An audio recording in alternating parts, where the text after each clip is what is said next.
Hello everyone, Mike here. So today I'm going to be showing you how to take geranium cuttings.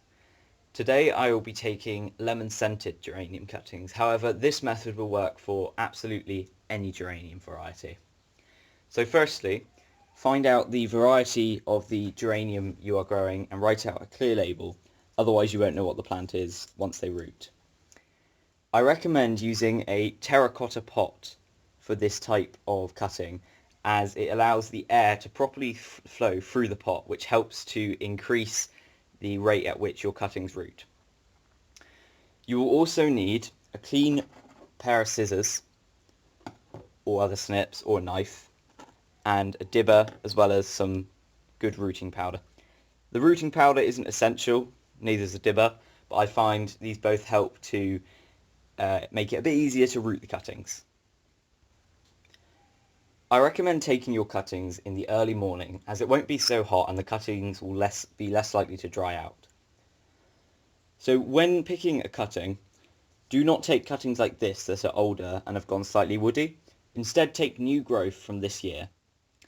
When taking a cutting, it's important not to take too big of a cutting, as these will dry out even quicker.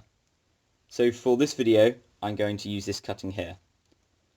I recommend taking any cutting at an angle like this.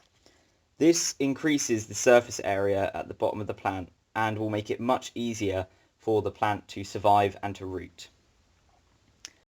Now what you want to do is remove the bottom leaves, as these bigger leaves will transpire a lot quicker and this will lose a lot of moisture from the cutting.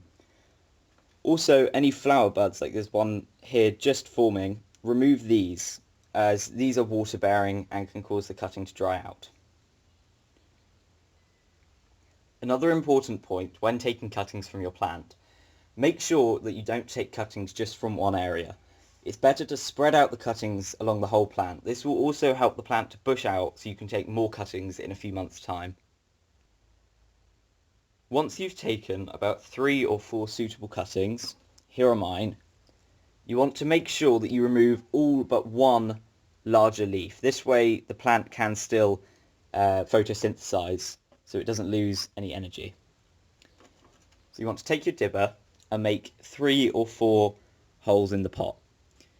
Making these holes beforehand will help to keep the rooting powder or rooting gel on the plant, otherwise it can sometimes be pushed off by the compost. So take your first cutting and just apply some root powder. Now don't clump root powder like this. Just once you've put some root powder on the plant, just shake it off a little bit so it just covers the surface, as the excess won't even be used. Then place it into the hole and make sure that it's secure so it's not going to fall out. Then repeat this process for however many cuttings you decide to take. Obviously, the bigger the pot you use, the more cuttings you can take. When taking the cuttings, look out for green fly. Some people would advise you to put a plastic bag over the pot. Now, while this is a very effective method for other softwood cuttings, I find it can actually cause geraniums and pelargoniums to rot. So make sure to have nothing covering these. I also wouldn't recommend putting them in a small polytunnel unless you've got good airflow, because again, high humidity can cause them to rot.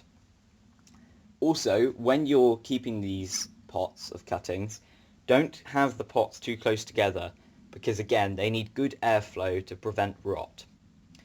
You may find when you're taking these cuttings that if there are lots of green fly, it would be better to leave the plant outside for a few weeks. This will allow the ladybirds and other bugs to pick away the majority of the green fly, then allow the plants to recover and try to take some cuttings again. It's better to wait and have good, strong, healthy cuttings than to take them with lots of green fly. Here are 3 lemon-scented geranium cuttings I took last year using this method. And as you can see, they've become very strong and healthy plants. This one is even getting ready to flower. So this is just some proof that the method does work. If you have any questions at all about the method, please feel free to ask me in the comments. And if enough of you ask questions, I will even make a part 2 answering some of those questions. Good luck with your cuttings. If you enjoyed this video or found it useful, please remember to leave a like and subscribe to find more useful tutorials on all things plant related.